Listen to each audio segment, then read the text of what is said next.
Energy harvesting. It's the process of capturing ambient energy from the environment and converting it into usable power for electronic devices. This technology is opening new possibilities for self-powered systems, enabling electronics to operate autonomously by tapping into sources like light, heat, and motion. And in this episode, we are going to discuss how this energy can be processed and used for commercial purposes and other usable energy. Welcome to the What's Up podcast.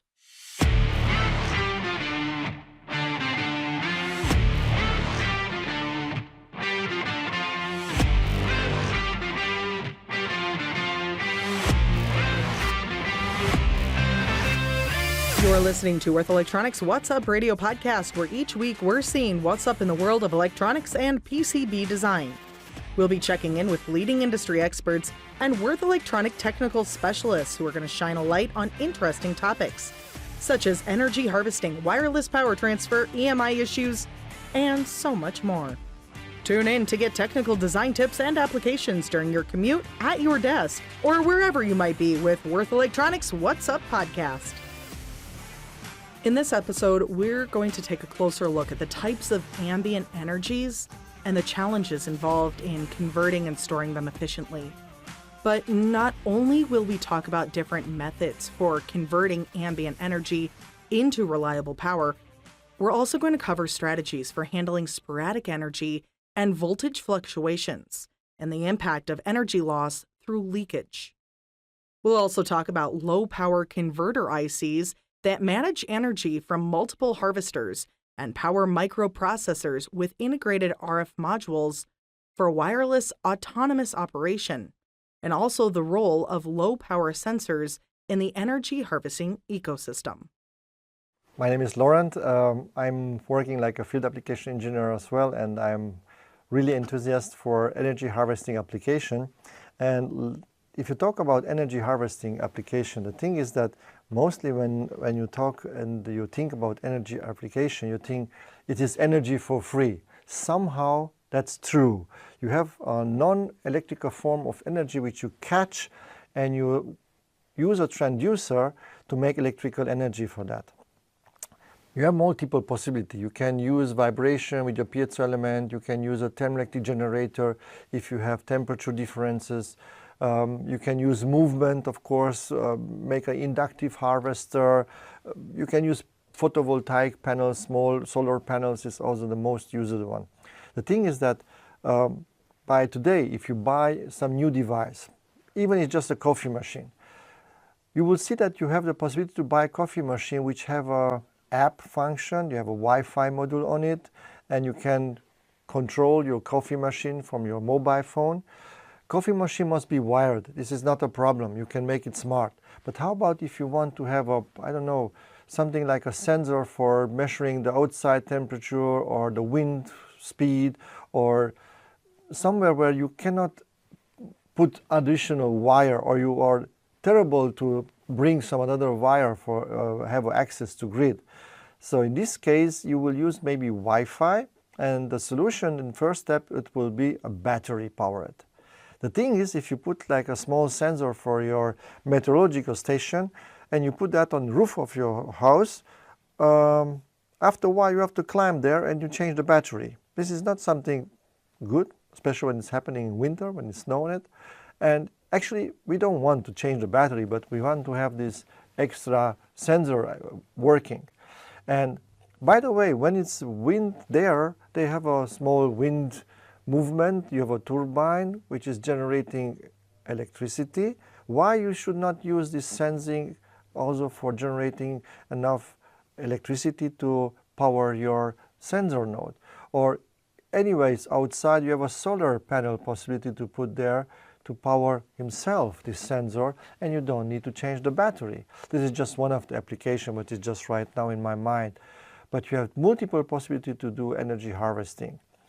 If you think by today, there are much more applications already existing on the market where are using energy harvesting. One of them is to like the railways.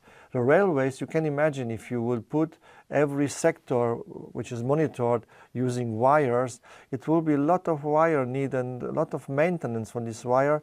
And when the train is passing this sector, you can use the energy from this train just pushing some transducer which is generate electricity, and you make a wireless networks there, and you can power just by passing the train the sector.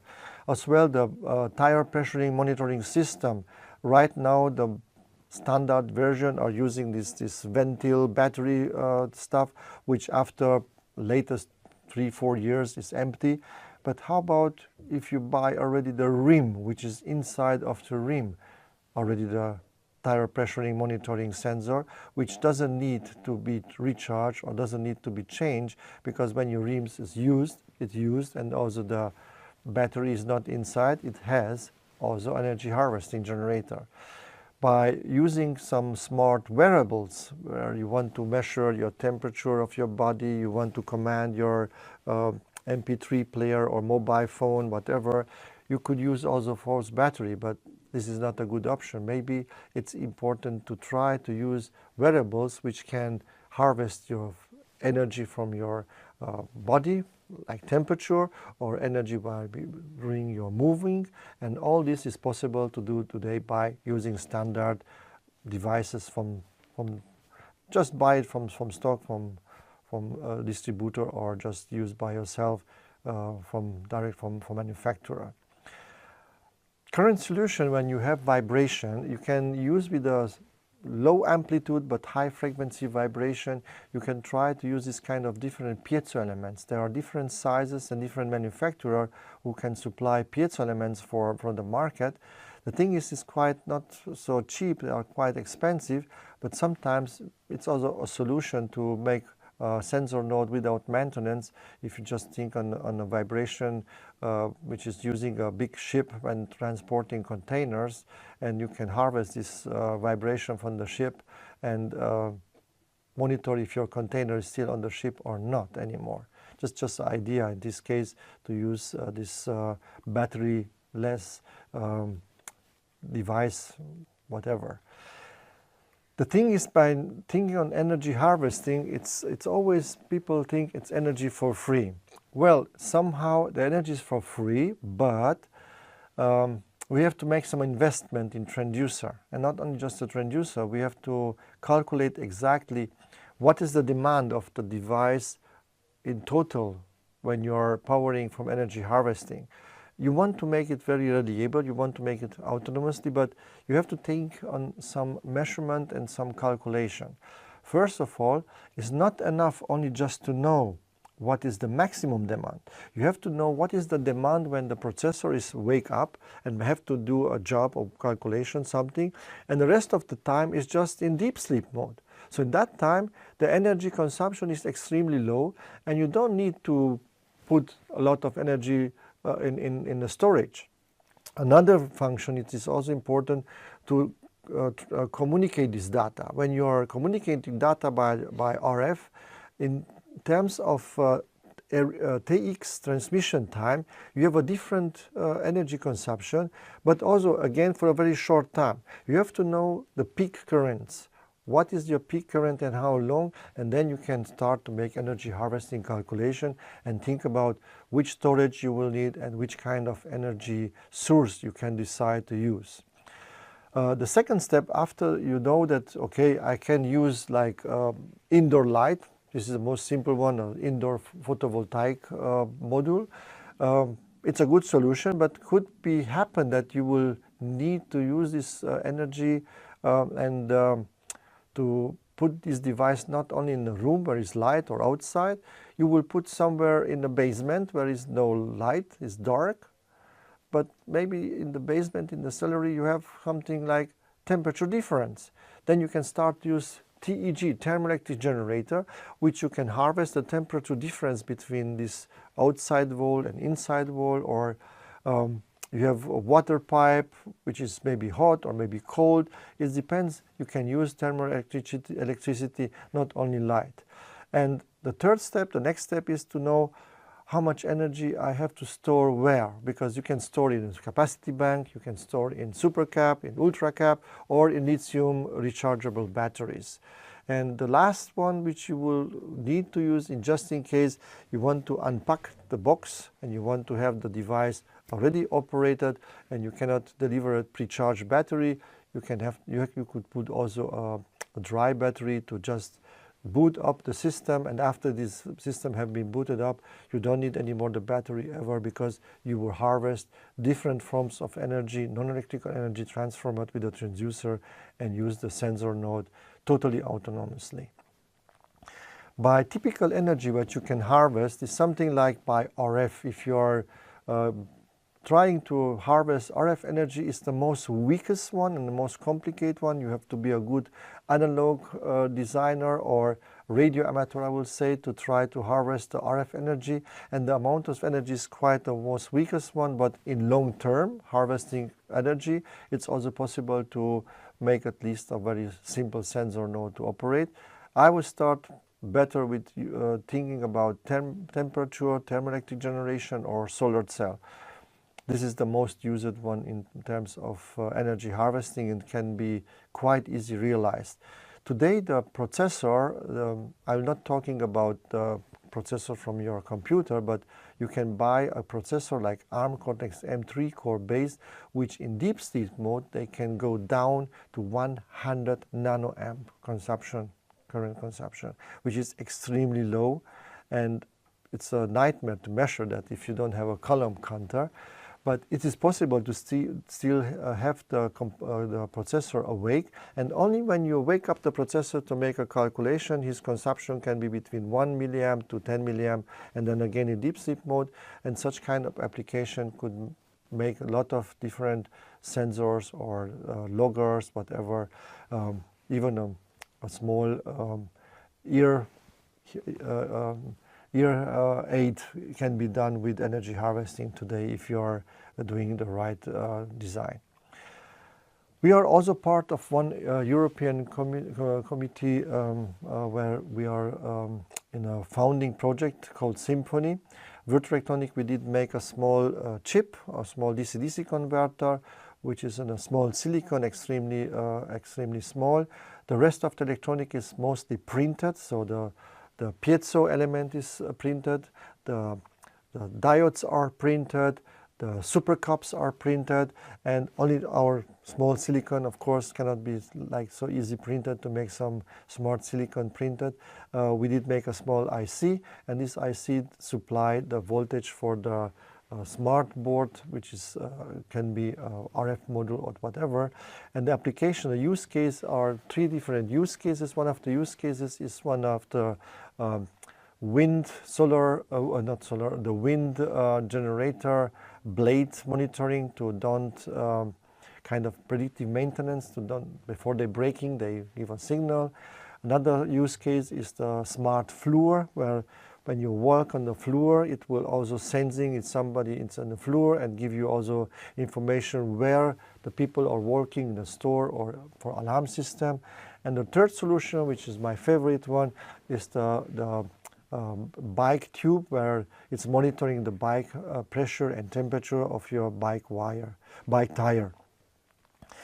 So this is a founded project which is already done, and it is this year end, and we are very successful. We are very happy that everything works like we did estimated, and it was not overriding the budget as well. And right now they are already starting to be on the market, these devices. One of the devices is this rotor blade monitor, which you can see here in this picture. I can talk about now. It's Eologics who make this sticker. It is stickered only just on the rotor blade, and it's give you the information to a router. They have a base station router in a small mesh network, where before the blade is damaged, so after a while the blades have been to change because they have some cracks, and before they completely break down and destroy the generator, everything, they must be changed. And in the past was just number by date X, they install it, and by date X they have to change it. Maybe it was good, but maybe it was already damaged, so they did not know. Now you have the possibility with the predictive maintenance to know exactly when you need to change these blades before it's breaking down, or to stop the generator. The smart floor, which is also implemented inside of this piece of wood, already in this layer wood. It's inside of this wood. When you buy the click wood and you put on your floor, it can be monitored if somebody is in the room, like for presence sensor, or you can monitor how often people come in and come out of your store, or is somebody in the office or not in the office, without having a possibility to mount any wired system. It's making also mesh network and communicate with only just one base station, and between each other it's make a mesh network, and no need batteries, just enough to step on the floor and it's already making beaconing and give you the information. The most nicest one, like I told before, this is the bike tube, which is used for the e-bike. If you ride the e-bike, you can ride in Europe, especially in Germany. It's a maximum speed of 25 km/h. And you don't want that your bike tube, so your bike tire, it's deflate, because then you have higher friction and your energy is not so good, and your range will be less from your e-bike. You want to have also no accident when you deflate the tube and you have a problem. So believe me, I had an accident with a deflating tube by 25 km/h, and this is not so funny. I would be happy if I would have that time already the tire pressuring monitoring system built in, which is inside of the tube, already vulcanized, so you can just change it, and you have a small application on your mobile phone, an app, and you can read your temperature from your bicycle tube, or from the pressure as well. And Tubolite already, it's on the market. You can use these devices without changing the battery. Well, if you crash completely, okay, then you will need a new tube, but that's life. So in the project, also one of the importance was given that we are mostly more like 90% recyclable, so everything can be completely recycled. It's also very important for environment. You don't want to make waste, to generate waste. Just skipping the battery already, we make a big improvement to the environment, that we don't waste batteries. And of course, also the production is made in a printed system, so also the balance to the used carbon dioxide is also important to be attention. So everything was made in the right way. The first, I would say, energy harvesting device which you ever used before, I guess it was your bicycle dynamo. Maybe you was not aware that already that was energy harvesting. Actually, you harvest the mechanical energy, but I remember when I was in my childhood, when I used the dynamo, already you can feel it that you have to push more and more the bicycle, because the efficiency was not that good. Today, if you buy bicycle, they have a X dynamo and on the axis directly, and this is much more efficient, like this old version. But anyhow, that was the first energy harvesting device, which you don't pay attention, but it was already energy harvesting in your life. Today I did make a small request to a customer, which I know that they use it energy harvesting, and I asked them to provide me what was the lowest energy, what was the highest energy provided. And I don't talk about power plants like megawatt solar power plants. I want to talk about devices which was operated from environment. And interesting was that the lowest power was something like 50 microwatt, and the highest was something like 200 milliwatt for a meteorological station in the mountains. But the most impressive was this from Fraunhofer Institute, where I found that they make a system on chip with a solar cell, and they put that inside of the window, and they can, in the vacuum in between the two blades in this frame, and they can power by the indoor or outdoor light. And they have also a sensor, an X-ray sensor, and you can know it is open or closed, this window. And You have also the temperature additioner, the light intensity as well. It was very, very nice to see this kind of application which is running completely autonomously almost forever until you will not break the glass. By the way, I have also a sensor for that. And that was the most impressive one, what I saw, which will come next on the market. Who knows, maybe one day you will have in your home. Another nice, interesting application was not last year, 2 years before on the CES in Las Vegas, when L'Oreal did come out with a new sensor which is just stick it to your fingernail and is measuring during the day the UV light which is getting on your skin from the outside sun, and on the evening you can read with your mobile phone using the NFC protocol to optimize your sun blocker for the next day, reading your skin type and giving you information which kind of sun blocker you have to use. And this is energy harvesting, totally just a small sticker on your finger and using the UV light and the out light and harvesting on one small sticker. Impressive how a cosmetic company can make electronics for energy harvesting. For industrial application, this is also from ABB a sensor node measuring the temperature in a big plant. You have no need to access to grid to put any wires. It makes also a mesh network, and you can communicate with this temperature sensor, and you can read the temperature from different locations where you don't have to climb there and change the battery or to put wire additional. This is something already very robust or working already in industrial plants. A nice, very interesting information what I found on Professor Rogers from University of Illinois in Chicago.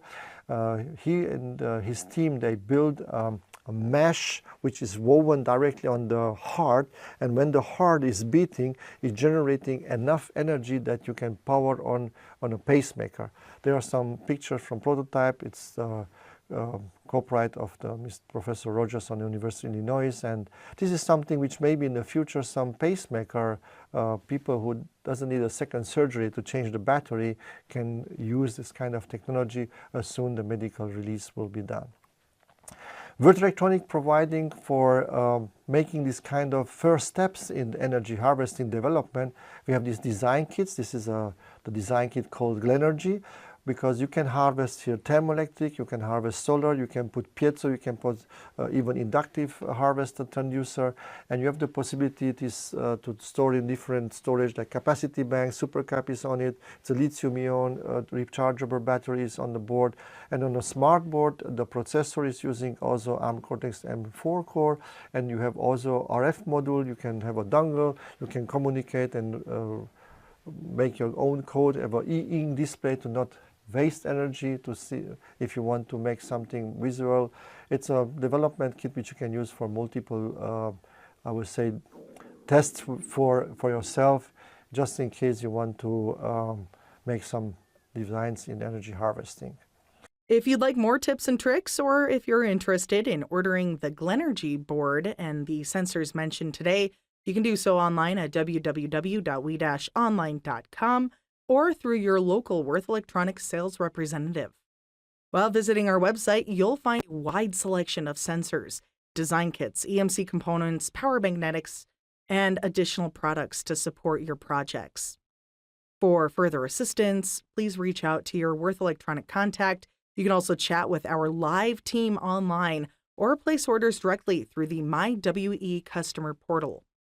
We understand that most podcast streaming platforms have made the switch to video, and some images or links may not be available yet. If you're unable to view pictures or videos, whether they're unavailable or if you're driving or just busy and want to catch up later, visit our podcast page at www.we-online.com/podcast or check out the Würth Elektronik Group's YouTube page for all the visuals and resources from this episode. You're listening to Würth Elektronik's What's Up radio podcast, where we're seeing what's up in the world of electronics and PCB design. We'll be checking in with leading industry experts and Würth Elektronik specialists. We're going to shine a light on interesting topics. like energy harvesting, wireless power transfer, EMI issues, and so much more. Tune in to get technical design tips and applications during your commute, at your desk, or wherever you might be with Würth Elektronik's What's Up podcast.